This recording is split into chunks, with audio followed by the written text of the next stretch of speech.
Primeiro On The Record de 2023 no ar, 4 de janeiro. E cá estamos juntos, mais um ano para mais um ciclo de trabalho. Eu e Carlota Ribeiro Ferreira, Rafael Lopes, também Benedita Sampaio Nunes. Bom ano a todos, pessoal. Como é que vocês foram de festa? Tudo certo por aí? Bom ano! Bom ano, bom ano. Tudo Como certo, foi essa- pronto como- para 2023. Como foi essa passagem de ano no Rio de Janeiro, Nath e Rafa?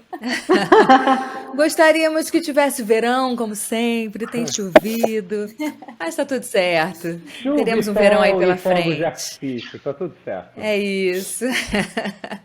É isso. E estamos aqui, então, recomeçando os nossos encontros mensais. Lembrando que essa é a nossa reunião editorial para debater as pautas do momento, aquilo que vai guiar os trabalhos tanto da Newsroom quanto os projetos da Winworld mesmo.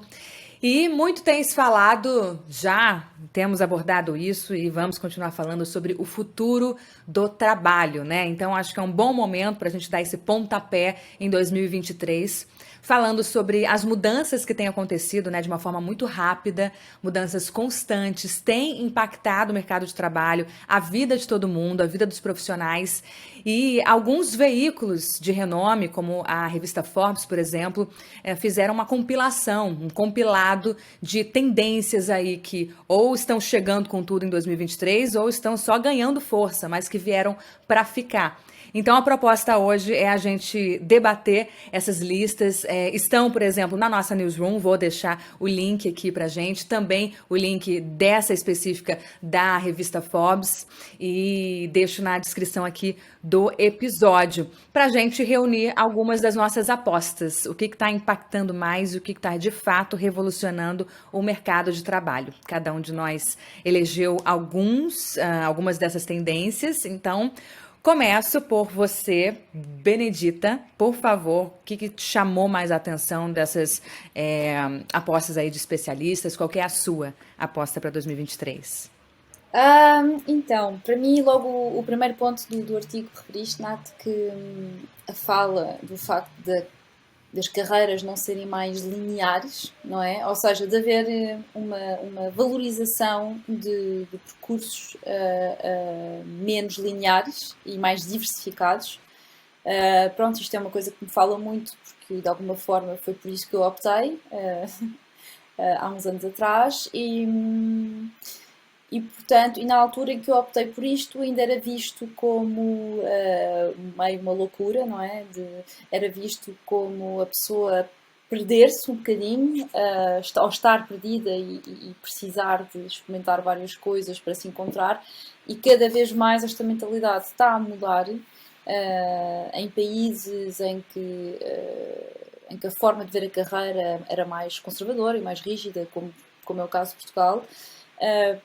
E estão a valorizar cada vez mais a diversidade de experiências, porque há um ganho de consciência de que o tipo de competências que vão ser cada vez mais necessárias nas empresas são competências que muitas vezes são ganhas através desta diversidade de experiência e de colher competências numa área, num contexto, noutra área, noutro contexto, e de não estar demasiado enviesado na forma de trabalhar, de ver o trabalho ou de gerir problemas que pode acontecer quando a pessoa só tem uma experiência, não é? Portanto, eu acho que é por esta razão que este ganho de competências novas e maior flexibilidade e capacidade de adaptação e de pensar mais fora da caixa, porque se experimentou várias caixas, está a ser mais valorizada e que é bem-vinda e que eu acho que de facto é uma boa adaptação ao que aí vem e às necessidades que o mercado vai sentir. Não se faz mais um currículo assim só com as suas competências acadêmicas, né? Hoje um bom currículo e valorizado por muitas empresas tem atividades extracurriculares, tem multidisciplinas. Isso é um fato. E eu acho que também o próprio conceito de sucesso, do que é ser bem-sucedido profissionalmente e pessoalmente, passou por um período tão grande agora de reestruturação, da gente repensar o que eu quero para a minha vida, para me sentir bem-sucedido, que eu acho que foge um pouco daquela progressão de carreira linear. Eu tenho que ficar na mesma empresa durante 20 anos e seguir e ter e alcançar, seja financeiramente ou em termos de cargo, uma certa posição.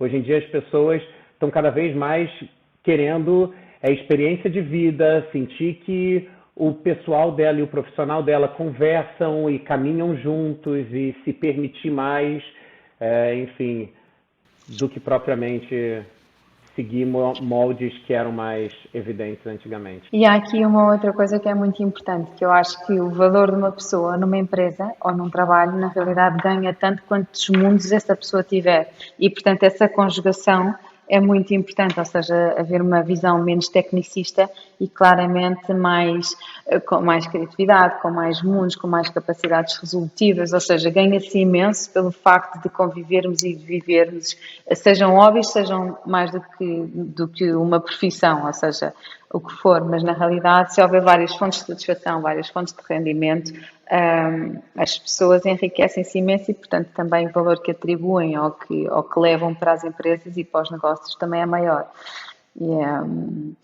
E há muito valor nessas tangências, isso dá muita elasticidade mental, que é fundamental em ambientes voláteis e de grande imprevisibilidade, ou seja, e o saber tocar várias coisas ao mesmo tempo e correlacionar coisas é fundamental, portanto, eu acho que isso é muito giro. E eu acho que isto não implica necessariamente para as empresas terem talento a saltar de um lado para o outro sempre. Eu acho que as empresas que conseguem se adaptar a isto e pensar bem isto, conseguem criar moldes em que as pessoas ficam ligadas à empresa, embora vão tendo experiências diferentes, mas depois voltam, não é? E isto prende-se com outro tema que depois a Carlota também vai falar, de como é que as empresas se adaptam a isto. É Sim, verdade. sim. Mais algum destaque que te chama a atenção, Beni, dessa lista? Sim, acho que é o terceiro que diz que apesar das demissões vai faltar gente para as empresas crescerem. E Olha aí. portanto há aqui um paradoxo e que aparece muito no que tem sido escrito sobre isto, que é, por um lado, vai haver muitas demissões, muitos cargos de trabalho que vão ficar redundantes e que vão desaparecer, de alguma forma vão ser substituídos por tecnologia ou vão ser repensados, não é? Por outro lado, vai haver muitas necessidades de competências que as pessoas ainda não têm, ou que os recém-licenciados que saem da universidade se calhar não têm ainda, porque a tecnologia e o mundo está a evoluir mais rápido do que os currículos académicos conseguem acompanhar. E portanto isto é o chamado skills gap, não é? Que está a acontecer em todas as indústrias por causa desta aceleração da evolução tecnológica e dos vários setores. Desculpa, gato. E portanto, eu acho que há aqui um grande desafio para as universidades colaborarem com as empresas, para as empresas criarem comunidades de conhecimento e de aprendizagem, não é? Porque as empresas são as primeiras a saberem ou a realizarem quais é que são as necessidades que estão a surgir. Portanto, elas têm um papel importante para com a sociedade de alertar para essas necessidades e proporcionarem também formas de conseguirem estruturar ensino para essas necessidades quando as universidades não estão ainda a conseguir acompanhar o ritmo. Portanto, nós falámos aqui já noutro episódio de estarem a surgir comunidades de aprendizagem dentro das empresas, das marcas, e eu acho que isto faz parte surge também em consequência a este fenómeno de estar a ver como é que se diz? Este atraso entre as necessidades do mercado e as competências que estão a ser desenvolvidas. E, aliás, você falou que a gente tem falado sobre isso em alguns episódios atrás. Fico até feliz, porque a gente vendo essa lista toda, mais uma vez, quem quiser acompanhar também com o link aberto, tá aqui na descrição do episódio. A gente podia até indicar um episódio de On The Record nosso para cada um desses pontos, praticamente, né? A gente tem estado falando sobre esses assuntos, estamos em cima do lance mesmo, das tendências. Isso também me deixa feliz. Estamos antenados e continuemos, porque isso tudo está aqui com força total. Carlota, você como business leader, o que tem mais força total na sua visão? Então, eu adoro estes temas, acho que nós adoramos todos na WinWorld, e eu acho que basicamente até um dos meus desafios enquanto líder é de facto criar esta organização capaz de responder a estas várias tendências e estas várias procuras. Acho que a Benny tocou aqui num ponto muito importante que nós próprios já sentimos, e atenção que não é só nós na WinWorld, eu vejo muitas empresas de facto a não conseguirem arranjar pessoas e talentos por duas razões, não só por causa deste skills gap que a Benny falou, e que eu acho que este fenómeno, esta proximidade das universidades com as empresas, a criação de knowledge centers, de comunidades de aprendizagem, de estarmos aqui um bocadinho mais alinhados nos tempos e naquilo que há para formar e para ensinar. Por outro lado, assistimos a um fenómeno que vai tocar com um ponto de relevo que eu também apanhei desta listagem da Forbes, que há também experimentos em massa pela iniciativa das pessoas, e isto cola com o tema do valor que as pessoas dão a terem projetos profissionais que de alguma maneira estejam alinhados com os seus propósitos e com os seus equilíbrios de vida. E isto é o ponto seguinte que de facto nós tocamos aqui, que eu gostava de relevar, que é este ponto 4, que é os benefícios serão chave para a atração dos talentos. E quando se fala dos benefícios, obviamente que a remuneração tem aqui um peso muito importante. A remuneração, os benefícios, e dentro dos benefícios há todo o cuidado que as empresas dão aos equilíbrios entre a vida pessoal e a vida profissional, às liberdades para os colaboradores explorarem áreas de conhecimento e de crescimento que também sejam do seu interesse, ou seja, tem de ter cada vez mais uma visão comum sobre as áreas de desenvolvimento das pessoas, não ser uma coisa tão unilateral, a empresa acha que a pessoa se deve... Não, tem que haver aqui cada vez mais uma relação conjugada em que se respeitam, em que se ouvem, em que se fazem acontecer ambas as vontades. E os arranjos flexíveis de trabalho, isto é uma coisa que as pessoas hoje em dia valorizam imenso nesta lógica de como é que se diz, de flexibilidade, de produtividade e de felicidade e de equilíbrio. Portanto, isto é uma coisa fundamental e portanto, acho que de facto esta nova era, ou seja, há de facto aqui falta de talento e falta de pessoas muitas vezes nos negócios e para fazer os negócios crescerem, e portanto esta maturidade que as empresas têm que ter também face àquilo que são os novos desejos e as vontades mais conscientes das pessoas é muito importante, porque caso contrário vai faltar talento nas empresas, que é tão necessário, vai faltar emprego para as pessoas que tanto precisam, e portanto há aqui toda uma mudança que é muito interessante.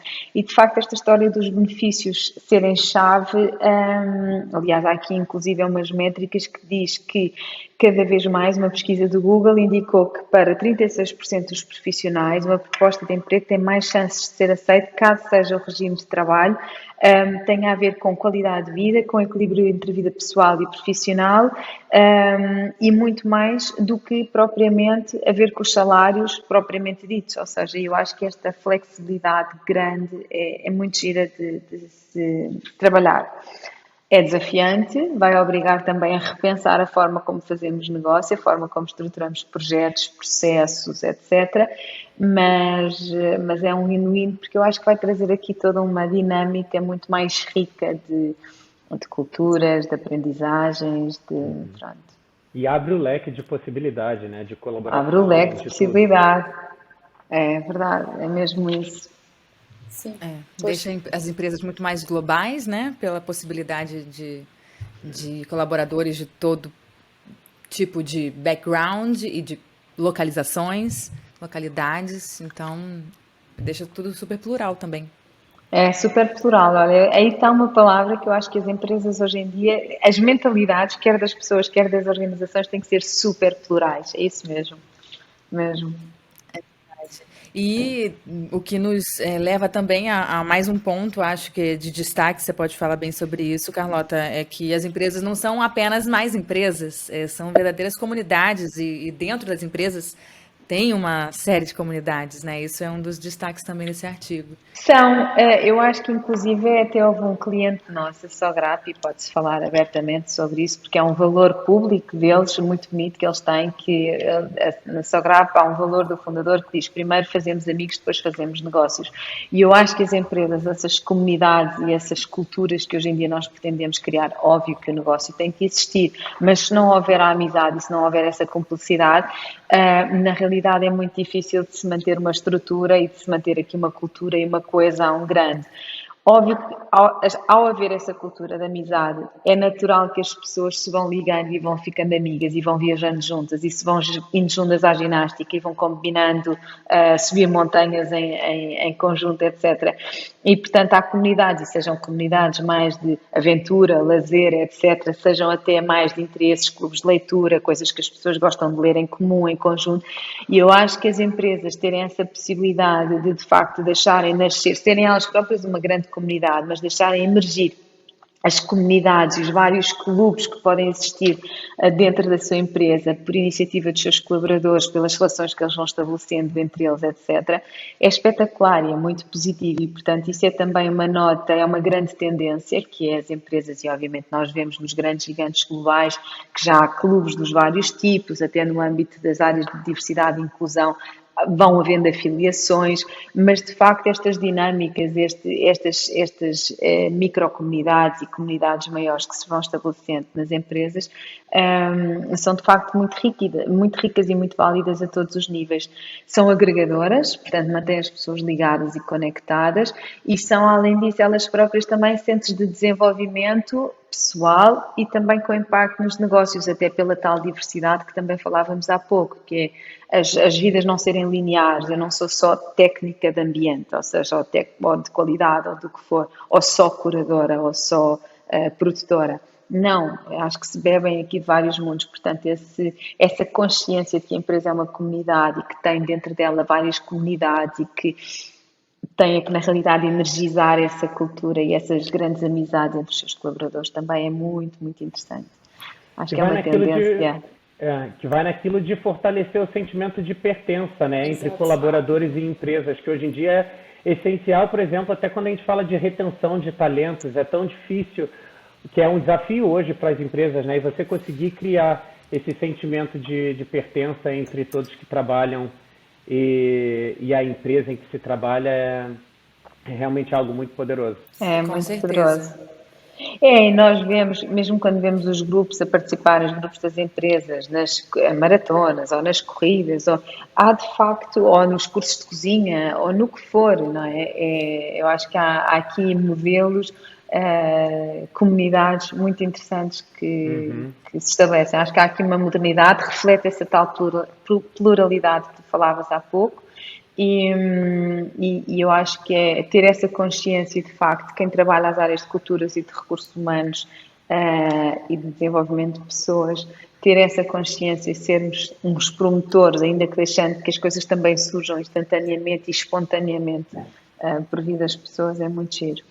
Não. É uma riqueza Pois muito É grande. verdade. É isso, Carlota, só para reforçar aqui um ponto que acabou de dizer que eu acho que faz imenso sentido, que é que as coisas surjam espontaneamente a partir das pessoas, é muito importante, eu acho, porque às vezes as empresas acham que pensam melhor naquilo que os colaboradores querem do que os próprios colaboradores e portanto esquecem-se deste passo que é auscultar o que é que os colaboradores gostariam, que tipo de comunidades ou de que forma é que funcionaria, este passo de investigar junto dos próprios, não é? E às vezes vêm com pacotes de saúde, ou pacotes de psicólogos, ou pacotes de ginásios, que se calhar não interessam tanto aos colaboradores, se calhar é outra coisa que eles procuram. E portanto eu acho que nesta procura de adaptação das empresas é importante não esquecer este passo, que é falar com os colaboradores, perguntar, ou seja, mapear os interesses. Acho que isto é importante. Registado. Rafa, vamos a você? Vamos, o meu é bem ligado por essa tendência geral, né, que já está acontecendo há muitos anos, de se olhar mais para o lado humano das empresas, né? Não só como empresa, como um lugar para só gerar resultados e receitas, mas temos que olhar para os colaboradores, tem, enfim, o caráter mais humano da coisa. Então, as tendências que eu separei aqui, um é bem ligado a isso, que hoje em dia cada vez mais os líderes de RH estão tendo mais destaque dentro das empresas e sendo considerados fortes candidatos para cargos de CEO, e aí isso mostra realmente não só a valorização desse aspecto humano de se olhar para dentro do colaborador, como a valorização do próprio profissional e líder de RH, que sai de um papel um pouco mais administrativo e está cada vez adotando mais posições estratégicas na área de sustentabilidade, na área de pessoas, nos conselhos administrativos das empresas. Então, isso é uma tendência bastante interessante, que eu acho que é reflexo desse movimento que vem vindo acontecendo nos últimos anos. E aí, um outro também que eu achei super interessante, e que no outro dia a gente até falou isso quando a gente falava de marca, que os funcionários, e aí agora eu também acrescento, eu acho que não só os funcionários, mas o mercado em geral, eles esperam que os CEOs estejam cada vez mais politizados, ou seja, a importância do CEO hoje em dia se posicionar para causas ambientais, causas sociais, causas que dizem respeito aos valores das empresas. Então, eu acho que isso é um movimento que acontece de dentro dos seus próprios colaboradores para o seu CEO, mas você vê claramente que o mercado reage quando um CEO e uma empresa, no caso, né, agora uma marca, se posiciona sobre determinados temas ou não. Então, acho que são duas tendências que já vêm acontecendo, mas que eu acho que cada vez mais, e nesse ano, principalmente em 2023, vai estar muito forte. E a gente tem ouvido muito falar em washings da vida, né? Greenwashing, diversity washing, e muita gente questionando, inclusive, as pautas super positivas que vem crescendo.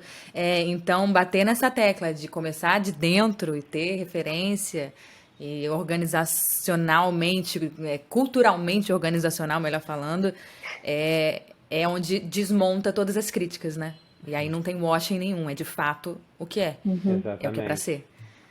Exatamente. Não só o CEO está se posicionando e falando, mas que isso reflita realmente práticas e valores que acontecem e são implementados na realidade organizacional, né? E que a marca também respeita quando vai para fora e para o mercado. Ter esse diálogo. Sim, sim. Benny, quer falar? Não, ia só dizer que assim, uma das skills que vai ser, que é muito procurada, tem a ver com isto que o Rafa também estava a dizer, mas que eu acho interessante, que é para além das inteligências emocionais e todas essas skills mais, cujos chavões já ouvimos muito, há esta de evitar enviesamentos cognitivos, que é muito interessante, não é? Para tomar melhores decisões para a empresa, para a comunidade, para tudo.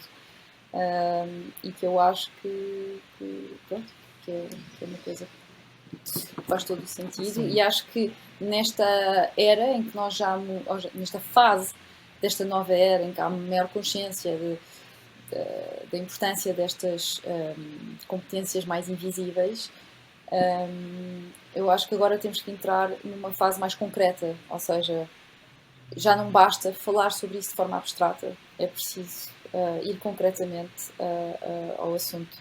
E eu acho que esse está a ser um desafio atualmente para as empresas, para as pessoas. O que é que quer dizer estas soft skills, o que é que elas querem dizer para mim enquanto pessoa individual, ser humano, para a empresa, para a equipa, não é? E essa fase de definição, de concretização, eu acho que é o próximo passo, que é capaz de ser a parte mais difícil.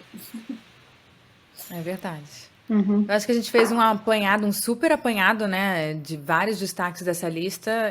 Eu assinaria embaixo de todos e destaco um último aqui, que também não foi falado, mas que também é uma síntese de tudo isso, de toda essa conversa, que é a semana de 4 dias ganhando força pelo mundo. É uma forma concreta de se buscar flexibilidade, se buscar resultados.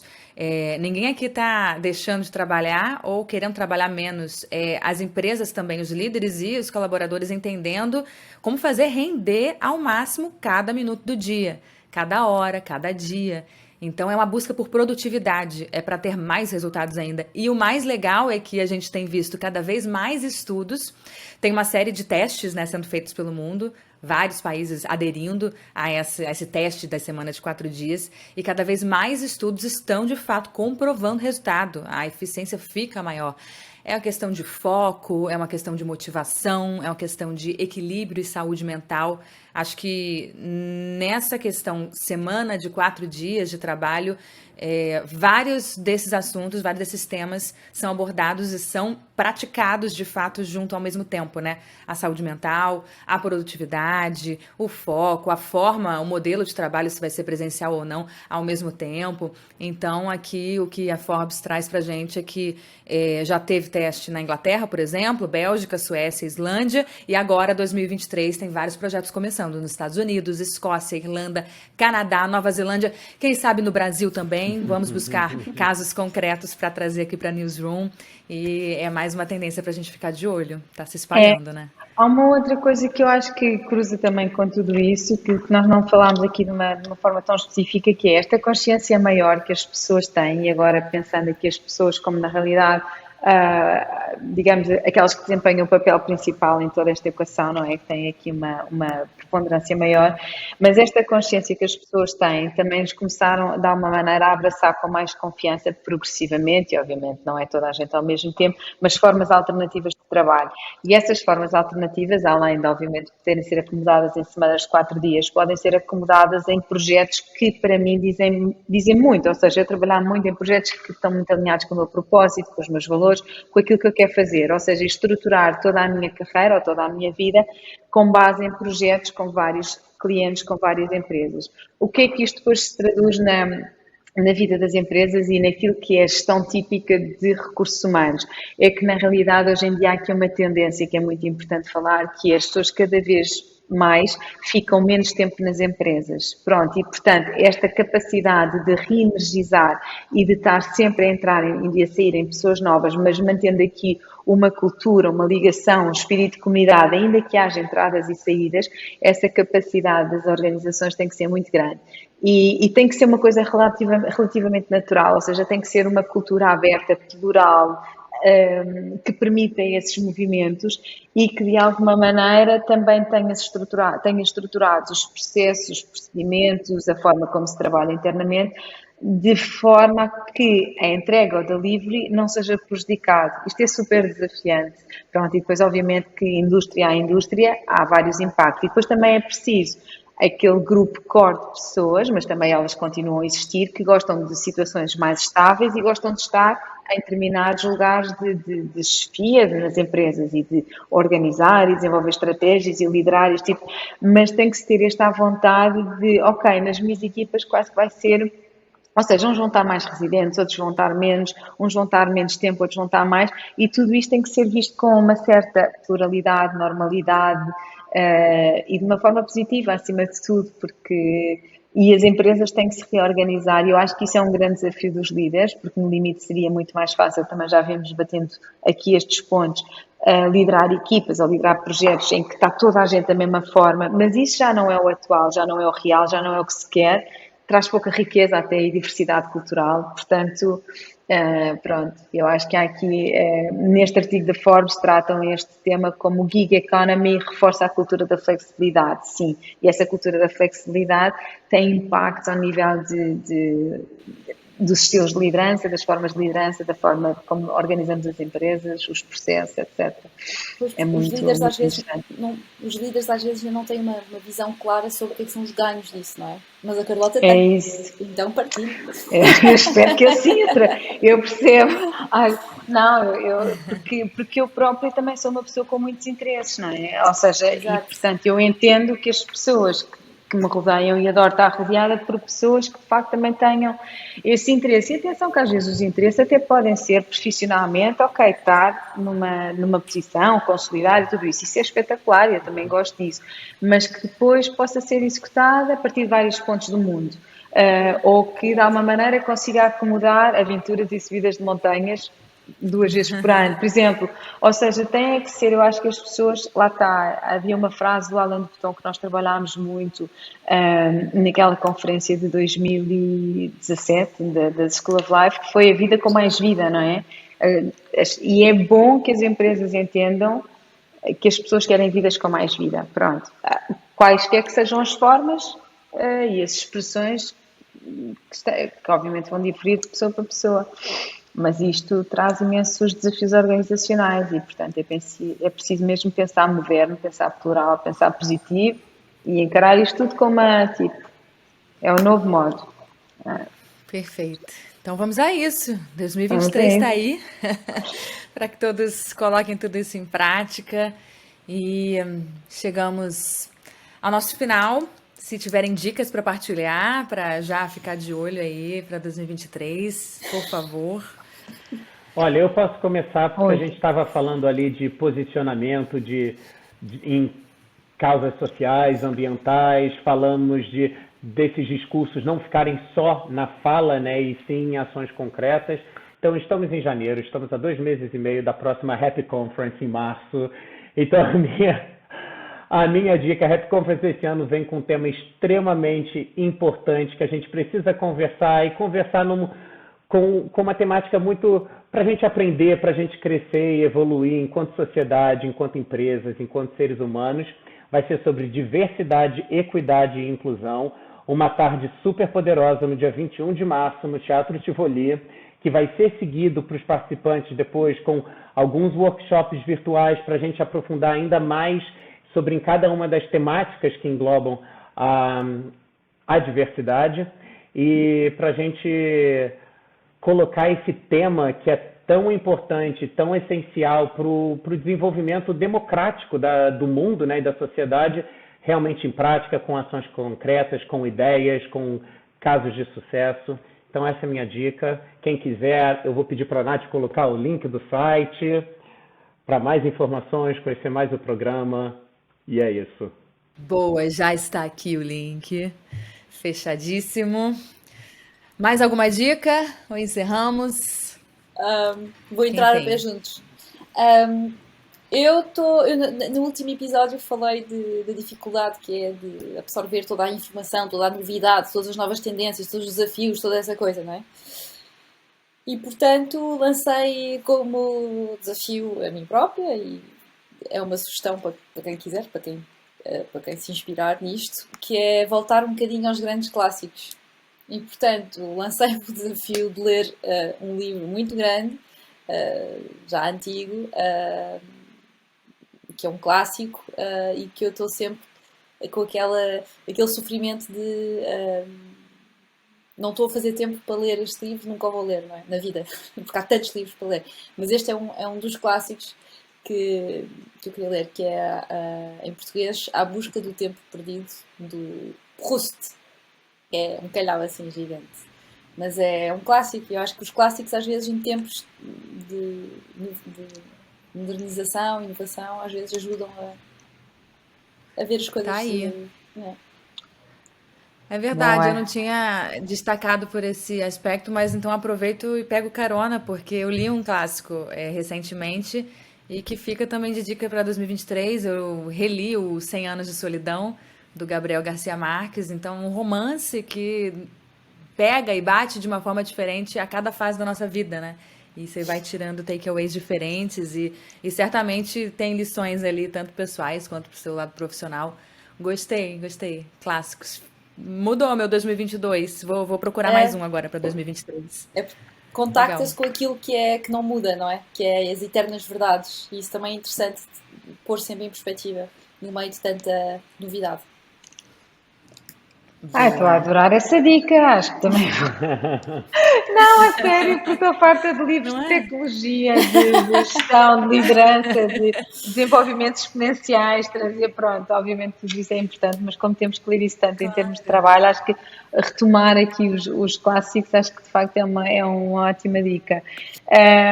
Para acrescentar a essas vossas sugestões e de facto voltar a pegar nos 100 anos de solidão com outros olhos também pode ser muito giro, com outra idade também. Pronto. não é? Mas retomando aqui, acho que se calhar volto a repetir aqui uma dica que também já dei, que é deem-se uma aventura, ou seja, não vivam um ano sem pensar em lá está. Isto pode ir pelas aventuras gastronómicas, até as aventuras de subir montanhas, até fazer uma viagem sozinha se alguém nunca fez, enfim, alguma coisa, mas na realidade procurarem proporcionar uma aventura, algo assim menos óbvio. Deixarem Ter esse um pet, espaço. um Ter, pet que exato, participa das nossas reuniões. exatamente, exatamente. Para quem está só ouvindo agora pelo Spotify, vai até o YouTube, vai até a nossa newsroom para ver o rostinho do Mitski.